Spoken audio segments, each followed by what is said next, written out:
স্বপ্ন দেখার অধিকার সবার, আর সেই স্বপ্ন পূরণের পথ খুলে দিয়েছে দিদির কন্যাশ্রী প্রকল্প।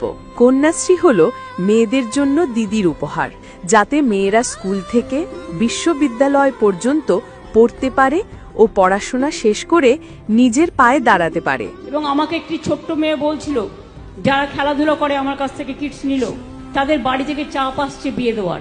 এত তাড়াতাড়ি বিয়ে করবে কেন? সে তো নিজের পায়ে দাঁড়াবে। তাড়াতাড়ি মেয়েদের বিয়ে দেওয়ার কথাটা একটু ভুলে যান। মেয়েরা আজকে কারো উপর নির্ভরশীল নয়, তারা নিজেরা নিজেদের পায়ে দাঁড়াতে পারে এবং তারা দরকার হলে পরিবার চালাতে পারে, দেশ চালাতে পারে, প্লেন চালাতে পারে, রেল চালাতে পারে, ডাক্তার হতে পারে, ইঞ্জিনিয়ার হতে পারে। আমার ছাত্রছাত্রী বন্ধুরা, কন্যাশ্রী দিবসে আমরা প্রতিটি মেয়েকে বলি, স্বপ্নকে থামিও না, ওদের উড়তে দাও। চিন্তা নেই, দিদি আছেন।